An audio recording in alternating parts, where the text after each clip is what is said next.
Hello, this is Pastor Lauren Richmond, East Denver Bible Baptist Church. Welcome to our broadcast, Lead Me to the Rock.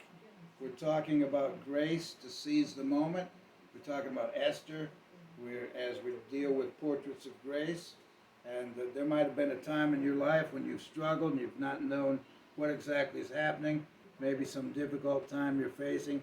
Maybe it's an illness. Maybe it's some tragic accident or something that's taken place. During these tragedies, in the middle of your difficulties, you're not sure what to do, and you might not see God working in your heart and life, but understand that He is. In Romans chapter 8, verses 28 to 31, is there a problem? It says, we know that all things work together for good to them that love God, to them who are the called according to His purpose, for whom He did foreknow, He also did predestinate to be conformed to the image of His Son, that He might be the firstborn among many brethren.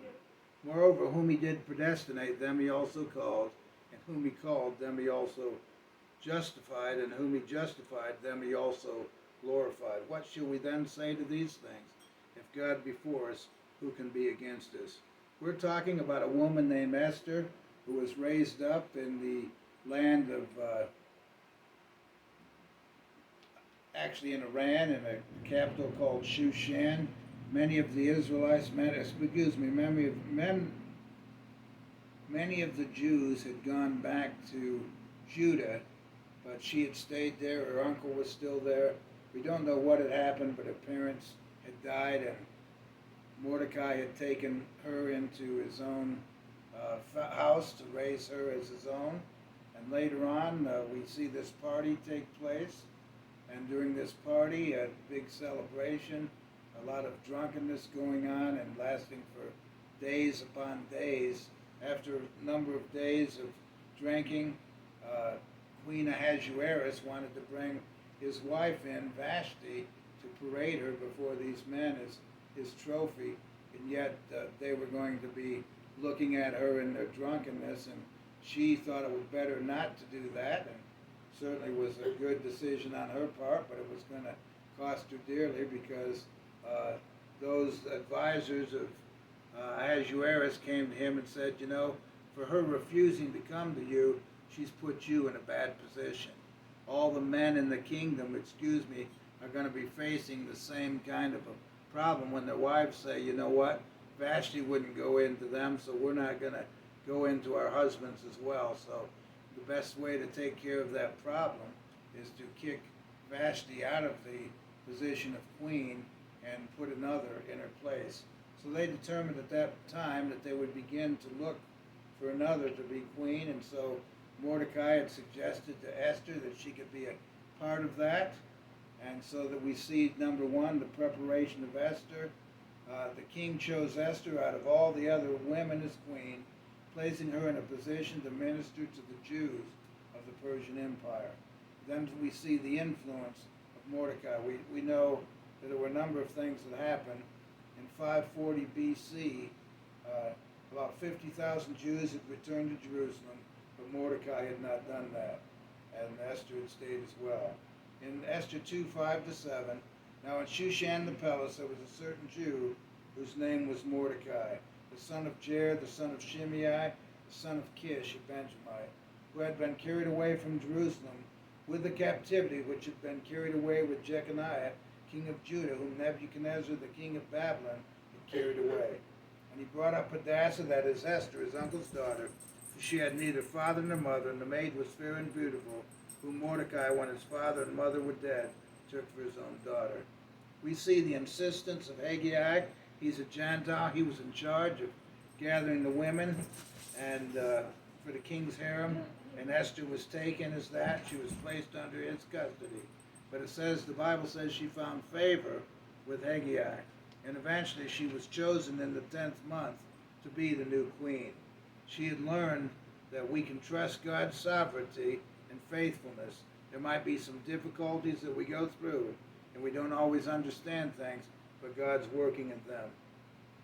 There's an illustration here of an African impala that can jump to a height of over 10 feet and cover a distance of greater than 30 feet. Yet these magnificent creatures can be kept in an enclosure in any zoo with a 3-foot wall.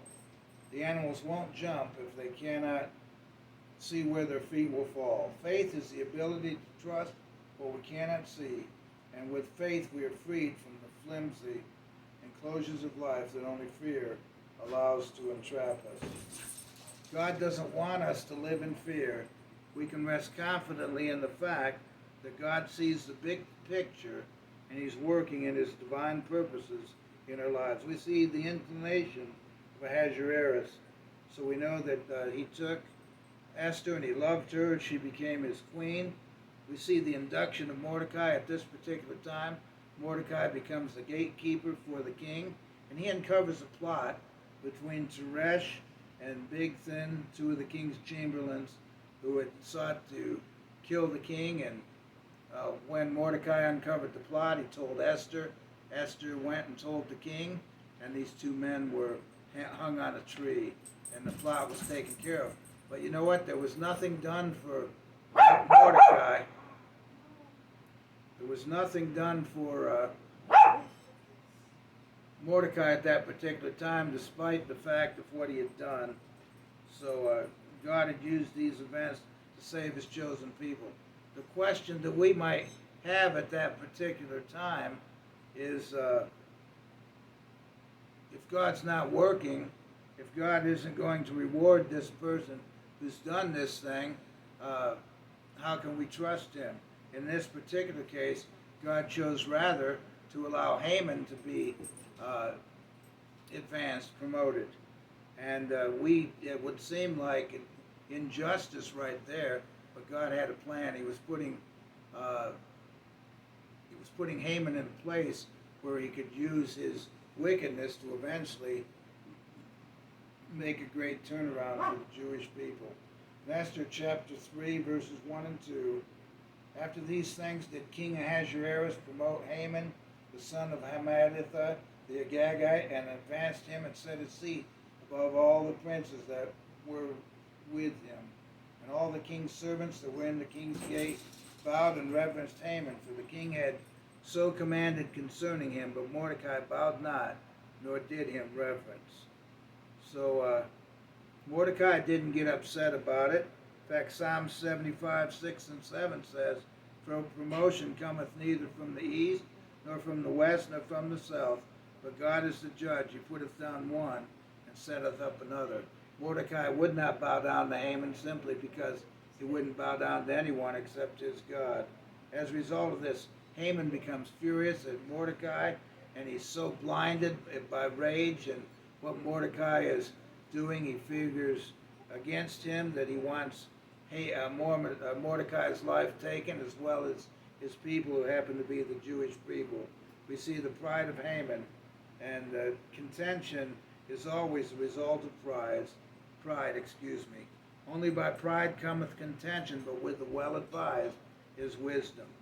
And then we see in Proverbs chapter 6, it talks about how that these 6 things doth the Lord hate, yea, 7 are an abomination unto him: a proud look, a lying tongue, and hands that shed innocent blood, the heart that deviseth wicked imaginations, feet that be swift in running to mischief, a false witness that speaketh lies, and he that soweth discord among brethren. So all these things, and yet the thing that stood out first, the first mention, was the word pride. We know that pride goeth before destruction, and a haughty spirit before a fall. There's a turtle that once wanted to spend the winter in Florida, but he knew he could never walk that far. So he convinced a couple of geese to help him, each taking one end of a piece of rope while he clamped his vice-like jaws in the center. The flight went fine until someone on the ground looked up and in admiration asked, "Who in the world thought of that?" Unable to resist the chance to take credit, the turtle opened his mouth to shout, "I did." Immediately he plummeted to his death. You know, we can understand that pride is a deadly sin, and that's what was going on in the life of Haman. In James chapter 4, verses 6 and 7, "But he giveth more grace, wherefore he saith, God resisteth the proud, but giveth grace unto the humble. Submit yourselves therefore to God, resist the devil, and he will flee from you. The end of pride is always destruction. We know Haman is a picture somewhat similar to the Antichrist, a hater of the Jews, a hater of God's people, as we're going to see what the Antichrist is going to be, the enemy to the Jews in these final days. Matthew chapter 24, 15 and 16. When ye therefore shall see the abomination of desolation, spoken by Daniel the prophet, stand in the holy place, whoso readeth, let him understand. Then let them which be in Judea flee into the mountains. So people all throughout history have tried to exterminate the Jewish people, and yet they're God's chosen people. And in fact, in Genesis chapter 12, verses 2 and 3, it says, I will make of thee a great nation, I'll bless thee and make thy name great, and thou shalt be a blessing. And I'll bless them that bless thee, and curse him that curseth thee, and thee shall all families of the earth be blessed. God himself had taken on flesh and came to earth. He would come as a Jew. It was through Christ that all the families of the earth can be blessed through Abraham and the Jews. We see the plan of Haman. Haman was filled with wrath at Mordecai's refusal to bow, so he sought to destroy not only Mordecai, but also the Jews. In Esther chapter 3 and verse 8, and Haman said unto King Ahasuerus, there's a certain people scattered abroad, dispersed among the people in all the provinces of thy kingdom. Their laws are diverse from all people. Neither keep they the king's laws, therefore it is not for the king's profit to suffer them. So he was wanting, he actually got the king to sign this decree that could not be altered, the Medes and the Persians, that the Jews could be put to death. And then we see the declaration of Esther. She learned that Mordecai, first of all, we see her declaration, then we see Mordecai's identification. Mordecai heard the decree, and he immediately donned sackcloth and ashes and mourned in the sight of the city. So at that point, when he did that, when Esther learned about it, she went to Mordecai and tried to convince him to have some new clothing, and he refused. And then he gave a message to her, and he gave the instruction to Esther. Mordecai commanded to answer Esther, think not with thyself that thou shalt escape in the king's house more than all the Jews. For if thou altogether holdest thy peace at this time, then shall their enlargement and deliverance arise to the Jews from another place. But thou and thy father's house shall be destroyed. And who knoweth whether thou wilt come to the kingdom for such a time as this? So he gave her the word. She had the choice. What would she choose to do? She would choose to do the right thing. And so what she did is she told the Mordecai, she said, no, I can't just walk in before the king, because if he doesn't stick out the golden scepter and I'm to go in, he could have me put to death. And he hasn't called for me in 30 days. But she said, whatever, I want you to go, and I want you to fast for 3 days, and my maidens and I will fast, and then I'll go in, and if I perish, I perish. So she was willing to go. She didn't have to know exactly what God was doing, but she knew that he has placed us in our situation, and he has a plan for our lives. We got to trust him. The Bible says we walk by faith, not by sight. So Esther was involved, and we know that she talked about fasting. In Mark chapter 9, verses 28 and 29, we see the importance of fasting. When he was come into the house, his disciples asked him privately, why could not we cast him out? He said unto them, this kind can come forth by nothing but by prayer and fasting. So Esther gave the people what asked them to do, what she needed them to do was to fast, and then she would go before the king. The Bible says, casting all your care upon him, for he careth for you. Cast thy burden upon the Lord, and he shall sustain thee. He shall never suffer the righteous to be moved. We have to be willing to surrender to God's plan for our life. We may not understand it all.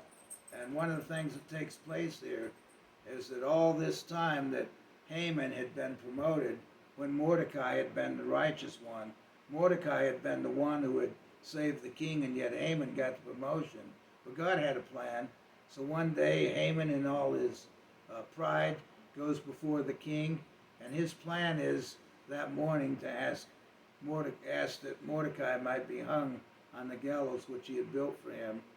But that particular night before, the king had been aroused from his sleep. He couldn't sleep. He got the Chronicles and read them, and he discovered what Mordecai had done for him. You know, God's plan's not ever too late, is it? Just at the right time is when God's grace is there when we need it. And so he asked his workers, he said, what was done for Mordecai? And they said nothing. So the next morning when Haman come in, he was the first one to appear before the king. And the king said to Haman, who does the king desire to honor?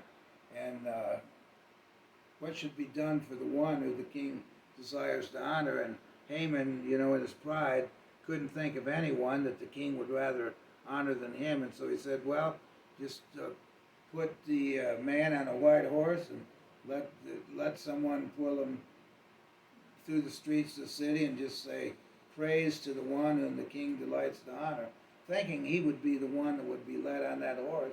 Then he learned that king said, that's a wonderful plan, Haman, why don't you go and pull Mordecai around? And how devastated he was, how angry and how mad he was, and he just couldn't see straight then. And he went home and told his family, and they told him, you know what, if the Jews are the people of Mordecai, then you're not going to be able to win this battle.